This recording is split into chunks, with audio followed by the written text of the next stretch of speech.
그 말씀 가운데 풍성하신 하나님의 은혜가 여러분과 함께 하시기 바랍니다. 오늘 말씀 27절에 보면 예수님께서 레위라 하는 세리를 부르십니다.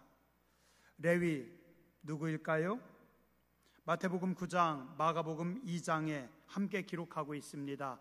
알페오의 아들입니다. 그리고 그의 이름은 또 다른 이름으로 마태라고도 부릅니다. 이 마태라고 하는 말의 뜻은 하나님의 선물이다.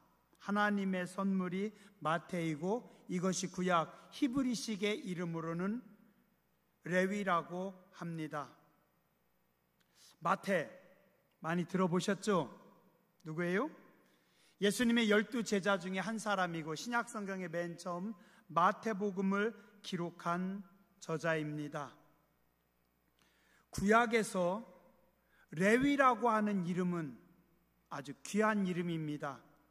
이스라엘 제사장 지파로 부름받은 집안 가문이 레위 지파입니다. 그래서 이스라엘에서 가장 거룩한 이름 중에 하나가 레위라고 하는 이름입니다. 그런데 사람의 이름을 레위라고 지었어요.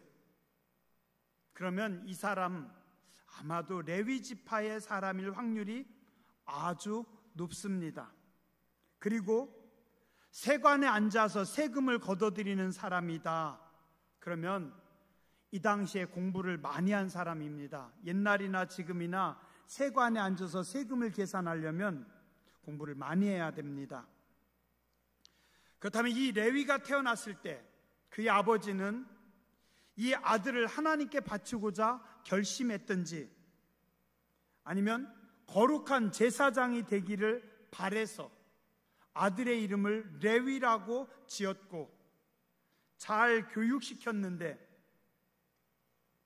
어떤 이유인지는 모르지만 그는 세리가 되어서 살아가고 있습니다. 세리가 뭐 하는 사람이에요? 세금 걷는 사람입니다. 요즘이야 세금 공무원, 세관 공무원 하면 부러운 직업 중에 하나지만 이 당시 이스라엘은 로마의 속국으로 있었습니다. 그래서 로마에서 원하는 일정량의 세금을 갖다 다른 나라 로마에 바쳐야 됩니다. 로마는 이스라엘의 세관을 세우고 그리고 또 그곳의 세리들을 통해서 세금을 걷어들이는데 각 세리들에게 월급을 주는 것이 아니에요. 그냥 어느 정도 일정량 로마가 원하는 분량을 지시하면 그만큼 갖다 내야 됩니다. 그럼 이 사람들의 월급은 어디서 나와요? 자기들 스스로 알아서 걷는 겁니다. 그러니까 이 당시 세관의 세리들은 로마에서 원하는 만큼의 세금을 걷어서 냅니다. 그리고 또 거기다가 플러스 자기 월급도 걷어서 받아야 됩니다. 이왕이면 조금이라도 더 많이 받아야 됩니다. 요즘이나 옛날이나 탈세하고 도망가는 사람들이 많았기 때문에 그들의 분량도 얹어야 되고 또 자기 자리를 지키고 또 한 자리 올라가기 위해서는 뇌물을 먹여야 되고 그러다 보니까 실제 걷어야 되는 세금의 양보다 몇 배로 많은 세금을 걷어들였고 그래서 백성들이 가장 싫어하고 미워하는 것은 로마도 미워하지만 저 로마의 앞잡이로 백성들의 세금을 걷어들이는 세리들 가장 미워하고 가장 싫어하던 사람들입니다. 제가 얼마 전에 영화를 하나 봤어요. 조선시대 정약용의 형인 정약전이 유배지에서 쓴 책 자산어보라고 하는 그 책 제목을 가지고 만든 영화였습니다. 그 영화에 보면 창대라고 하는 사람이 나옵니다. 섬에서 물고기 잡아먹고 사는데 가난하지만 똑똑했고 공부하고자 하는 열망이 많았고 정약전이 그의 재능을 보고 그를 잘 가리킵니다. 그래서 그를 잘 가리켜서 스승을 따라서 많이 좀 지혜로운 사람이 됐습니다. 그런데 그는 자신이 꿈꾸는 관리가 되기 위해서 섬을 나와서 과거를 보고 합격해가지고 관리로 들어갑니다. 그런데 관리가 되어서 보니 자기가 꿈꾸고 자기가 생각하던 그런 관원이 아니었습니다. 백성들은 너무 헐벗고 너무 어렵게 살아가는데 관리들은 그들에게서 다 뺏어가는 거예요. 마지막 남은 소 한 마리까지, 그들이 가지고 있는 작은 재산까지 다 뺏어가는 것을 보면서 그 창대가 깊은 회의 가운데 있다가 나중에 다 버리고 다시 섬으로 들어갑니다. 어쩌면 그 모습이 지금 세리가 직업인 레위 마태의 모습이 아닐까요? 비록 어려운 시대에 태어나서 먹고 살기 위해서 어쩔 수 없이 세리의 직업을 택했고 그래서 돈은 많이 벌었지만 이렇게 살아가는 것이 진정한 내 삶인가? 이게 내 아버지가 꿈꾸던 삶인가? 이게 나를 향하신 하나님의 뜻인가? 아닌데 그는 늘 마음에 번민을 가지고 괴로워하며 살지 않았을까요? 하나님의 일을 해야 하는 사람이, 사람들로부터 존경과 칭찬을 받아야 하는 사람이 매일같이 뒤에서 사람들이 수군거리고 욕하는 소리를 들어야 합니다. 사람들의 손가락질하는 모습을 보면서 살아야 됩니다. 그런데 그런 그에게 예수님께서 오늘 찾아오셨습니다. 왜요? 죄악의 수렁에서 신음하는 이 인생을 건져주시기 위해서, 쓰레기처럼 버려지고 더러워진 그의 인생을 새롭게 고쳐주시기 위해서 예수님께서 다가오셨습니다. 그리고 한 말씀 하십니다. 나를 따르라. 그 순간 어떤 일이 벌어집니까? 오늘 말씀의 28절 보세요. 한순간 환하게 빛나는 영광의 하나님을 만난 레위는 모든 것을 버리고 일어나 따르니라. 그리고 29절에 레위가 예수를 위하여 자기 집에서 큰 잔치를 하니 세리와 다른 사람이 많이 함께 앉아 있는지라. 손가락질하고 버림받고 욕먹던 사람에게 예수님께서 찾아오시고 그 예수님을 위해서 잔치를 베풀고 놀라운 은혜의 복음입니다. 오늘 이 은혜와 기적이 여러분의 삶에도 일어나시길 주님의 이름으로 축원합니다. 어떻게 이런 일이 가능했을까요? 예수님께는 삶의 큰 여백이 있었습니다. 오늘 우리는 모두 하나님께서 우리에게 주신 일생이라고 하는 큰 도화지에 인생이라고 하는 그림을 그리며 살아가는 사람들입니다. 매일매일 나에게 주어진 시간과 공간을 가지고 인생이라고 하는 그림을 그립니다. 그런데 그 그림에 여백이 없는 사람들은 다른 사람을 돌아보거나 끼워줄 여유가 없습니다.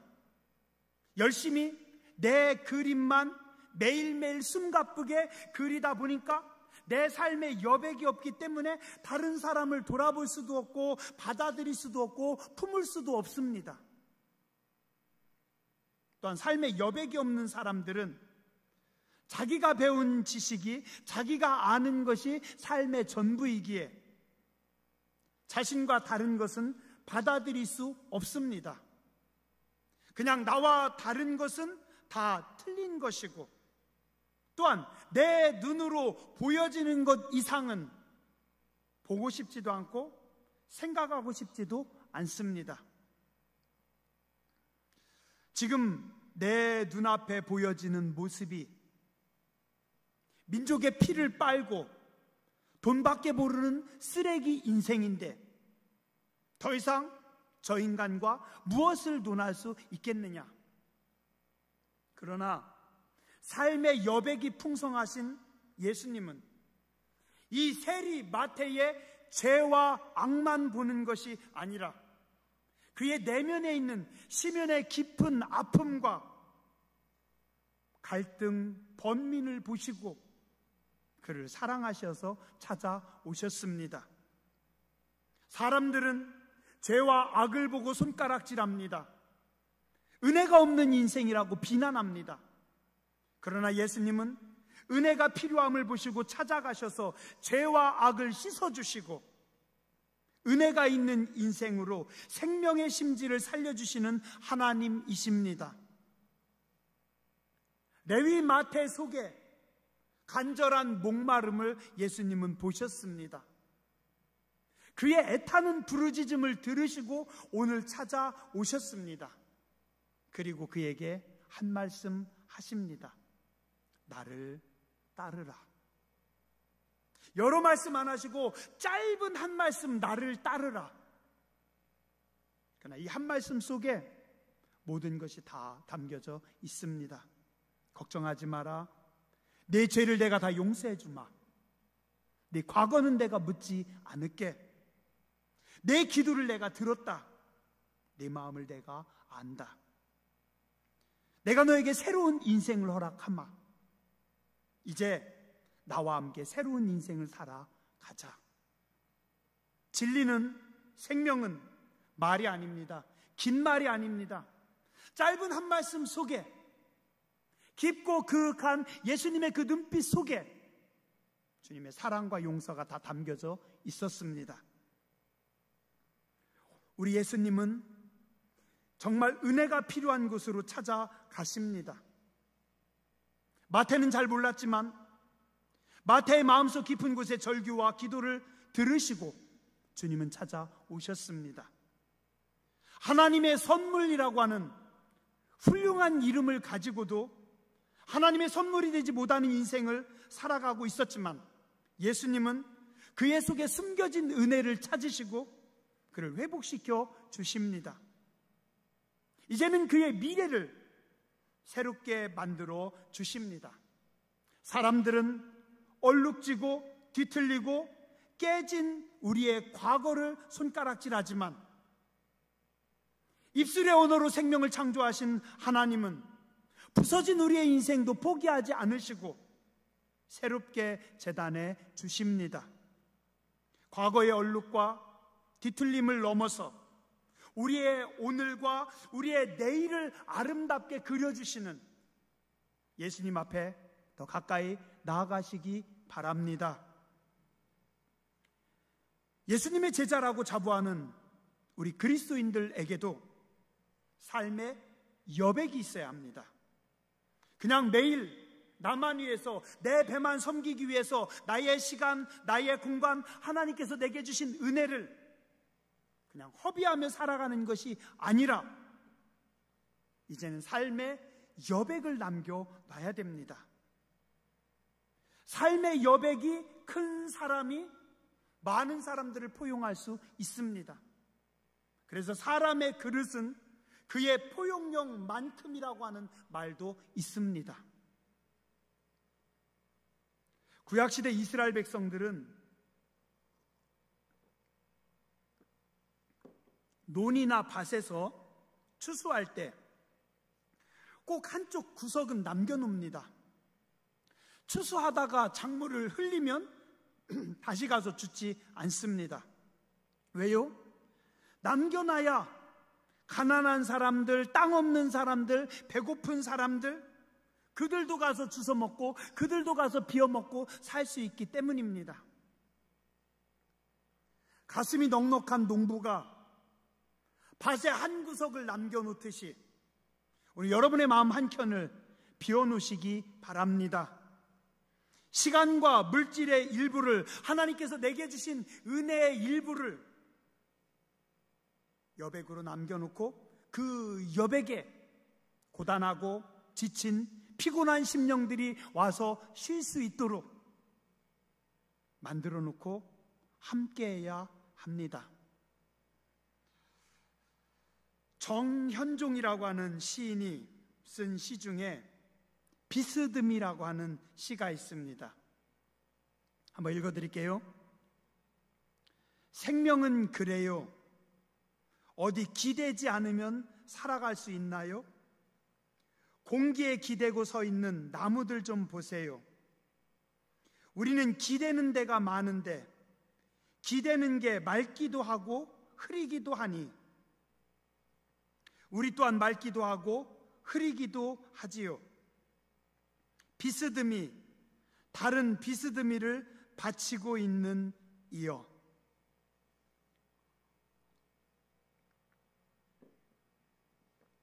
저는 그 부분이 늘 마음에 와닿습니다.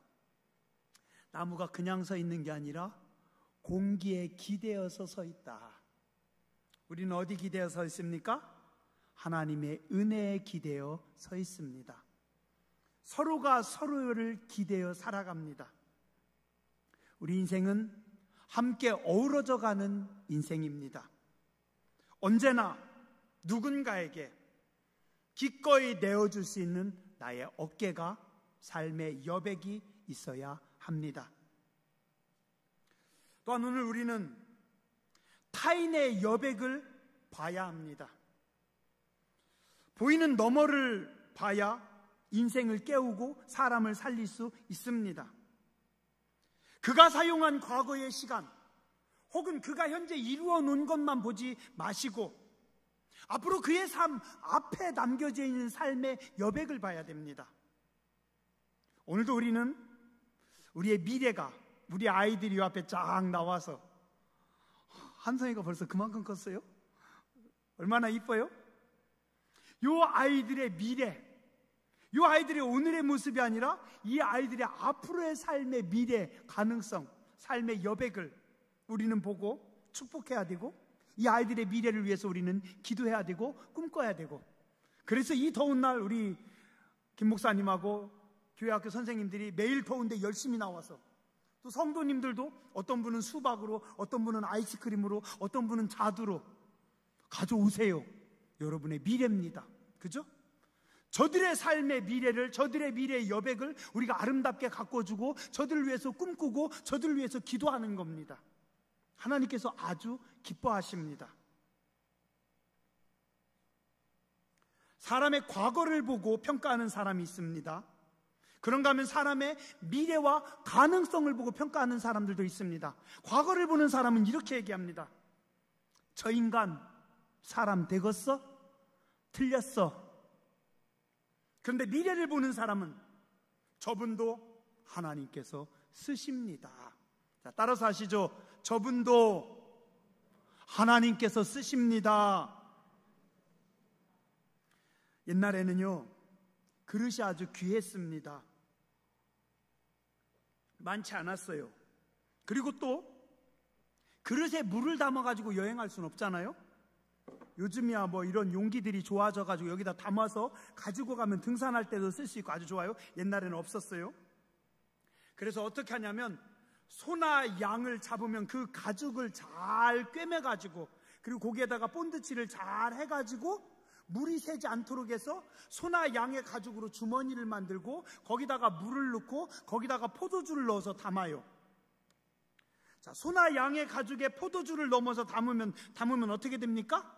포도주가 발효되면서 양이 불어납니다. 그런데 가죽에 신축성이 있기 때문에 양이 불어나도 가죽이 그만큼 늘어나기 때문에 아무 상관이 없어요. 자, 그런데 한 3년, 4년 쓴 가죽 푸대, 이제 딱딱하게 굳어진 가죽 푸대에다가 새로운 포도주를 담으면 어떻게 됩니까? 포도주는 발효돼서 늘어나는데 이 가죽 푸대는 신축성이 없다 보니까, 여유가 없다 보니까, 여백이 없다 보니까 어떻게 돼요? 불어나지를 못하고 그냥 빵 터져버립니다. 어떻게 돼요? 아까운 가죽 푸대 날아갑니다. 그 귀한 새 포도주가 다 날아갑니다. 두 가지가 다 날아가는 겁니다. 그래서 주님은 굳어진 가죽 부대, 신축성이 없는, 여유가 없는, 여백이 없는 가죽 부대에다가 포도주, 새 복음, 하나님의 은혜를 담지 말고 너희의 가죽 부대를 새로운 가죽 부대로, 신축성이 있는, 여유가 있는 가죽 부대로 만들고 그 신축성 있는, 여유가 있는 것 속에 하나님의 은혜와 복음을 품어라. 폭발력이 있고 확장력이 있고 생명력이 있는 그 은혜와 복음을 받아서 그 은혜와 복음이 확장될 때 그대로 함께 확장되고 그대로 포용하고 나갈 수 있는 인생, 그게 새로운 가죽부대입니다. 프랑스의 소설가 빅토르 위고라고 하는 분이 1862년에 발표한 소설로서 레미제라블이라고 하는 소설이 있습니다. 이 소설의 주인공으로 장발장이라고 하는 인물이 나옵니다. 그는 가난한 집안에서 또 가난한 조카들과 함께 살다 보니까 한순간 유혹을 이기지 못하고 가서 빵을 훔쳤습니다. 근데 빵 한 조각 훔친 것 때문에 5년의 형을 받았어요. 그리고 그 5년의 형기 동안 탈출하기 위해서 여러 번 탈출을 4번이나 시도했다가 5년 형기가 늘고 늘어가지고 19년을 감옥에서 보냈습니다. 그리고 그가 형기를 마치고 출소했을 때 그의 뒤에서 한 형사가 그를 쳐다봅니다. 저 인간은 도둑놈이고 저 인간은 탈옥하는 놈이고 저건 인간 쓰레기이기 때문에 어딘가 가서 또 죄를 저지를 거야. 저놈은 갖다 다시 잡아가지고 영원히 나오지 못하도록 감옥에 쳐넣어야 돼. 형사가 쫓아갑니다. 그가 갈 곳 없어 길을 가다가 한 성당으로 들어갑니다.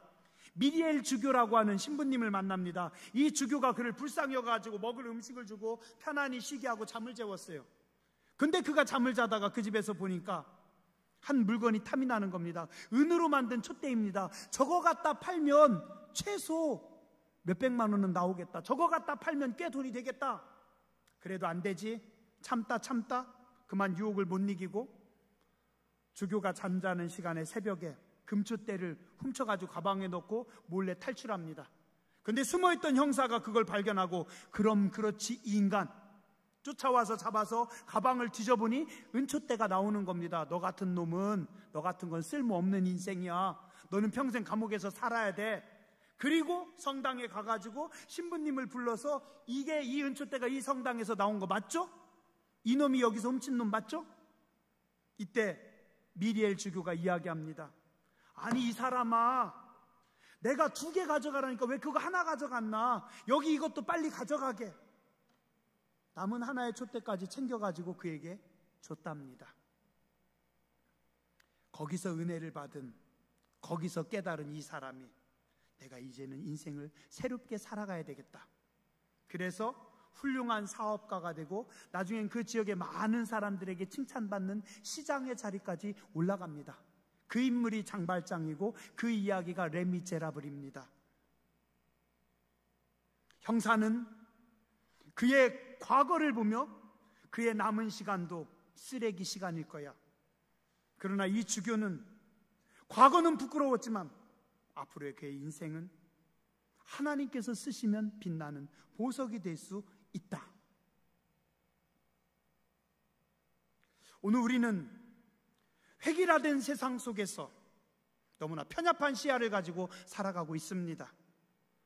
생각의 폭을 넓혀야 되고 이해의 지평을 확장시켜 나가야 됩니다. 넓게 보고 크게 느끼며 품어야 합니다. 그냥 기분 나빠가 아니라 있는 그대로 이쁘게 보면 또 보입니다. 예전에요, 찢어진 청바지 참 싫었어요. 우리 딸이 찢어진 청바지를 입어가지고 인상 막 쓰면서 안 갖다 버려. 어느 날 우리 아들도 찢어진 청바지를 입었어요. 헐. 근데 제가요, 몇 년 전에 어떤 유명한 목사님하고 만났는데 이 목사님이 청바지를 입었는데 청바지가 찢어진 청바지를 입고 있어요. 보면서 헐 했는데 부러운 거예요. 용기를 내가지고 우리도 청바지를, 제가 찢어진 청바지를 하나 샀다는 거 아니에요? 아내에게 하나 사자고 해가지고. 근데 이 신기한 게요, 찢어진 청바지를 입으니까 그냥 제 마음이 한 10년은 확 젊어지더라고요. 기분이 엄청 좋아지는 거예요. 그래서 등산할 때 혹은 성도님들을 안 만날 때 몰래 어디 멀리 갈 때 찢어진 청바지를 입고 갔어요. 근데 아내가 목사님이 그게 뭐예요? 갖다 버려요. 갖다 버려요 해서 버리지는 못하고 몰래 감춰놨어요. 찢어진 청바지를 욕만 했는데 여러분들도 입어보세요. 김선주 권사님 찢어진 청바지 한번 입어봐요. 한 20년 젊어질 거예요.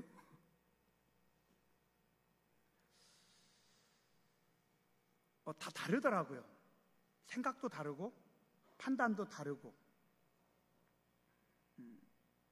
다른 사람에 대한 삶의 좀 여백을 가지고 내 것만 가지고 다 맞다라고 보지 말고, 사람들은 다 저 세리, 저 나쁜 놈, 저 창녀들, 저 아버지 재산 다 말아먹은 놈, 나쁜 탕자. 근데 주님은 그의 남은 시간, 여백, 가능성을 다 보시고 그냥 다 품으십니다. 다 안으십니다. 마지막으로 삶의 여백을 하나님께 맡겨보시기 바랍니다. 창세기 1장 2절에 보면 하나님의 신이 수면에 운행하시니라. 하나님의 신이 운행하시기 전에 세상은 어땠어요? 혼돈, 빵 뚫린 공허, 그 다음에 흑암이었습니다. 혼돈과 공허와 흑암으로 버려진 땅에 하나님의 신이 운행하니까 하나님께서 어떻게 하세요? 보시기에 좋았더라. 버려진 땅, 버려진 인생이라 할지라도 하나님께서 그 삶에 간섭하시면, 하나님께서 개입하시면 아름다운 인생으로, 복된 인생으로 바꾸어 주십니다.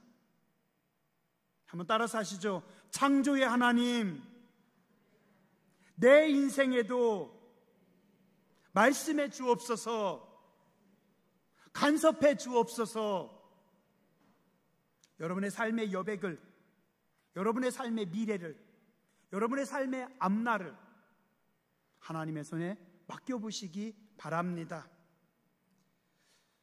하나님께서 가장 아름답게 빚어주십니다.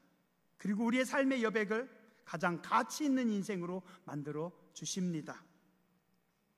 복음성가 한 장만 부르고 마칠게요. 아는 분들은 같이 부르시고, 잘은 모르지만 가사를 생각하면서 함께 부르기 원합니다. 천지를 아름답게 지으신 주여, 사람을 아름답게 만드신 주여, 천지를 아름답게 지으신 것처럼, 사람을 아름답게 만드신 것처럼 나의 마음을 정직하게 하소서. 나의 마음을 정직해 나의 마음에 새로운 영을 창조하소서. 나의 심령 속에 자원하는 영을 새롭게 하소서. 나의 속사람, 나의 속마음을 아름답게 만드소서. 기도하겠습니다. 자비하신 하나님, 은혜로우신 주님, 감사합니다. 오늘도 귀한 주일, 주의 거룩한 존전에 나와 예배하게 해주셔서 감사합니다. 우리의 삶에 여유를 주시고 여백을 주셔서 많은 사람들 고난 가운데 있을 때 품고 안고 함께 할 수 있는 저희들 되게 하여 주시옵소서. 우리의 생각을, 우리의 가슴을 넉넉하게 하여 주시옵소서. 아픔 가운데, 절망 가운데, 좌절 가운데 괴로워하는 그들의 인생을 함께 품고 안을 수 있는 저희들 되게 하여 주시옵소서. 우리의 삶의 여백이 하나님 앞에 드려지는 여백이 되게 해주시고, 하나님께서 받으시는, 하나님께서 간섭하시는 지혜롭고 복된 인생들이 되게 하여 주시옵소서. 거룩하신 주님, 예수님 이름으로 간절히 기도드렸습니다.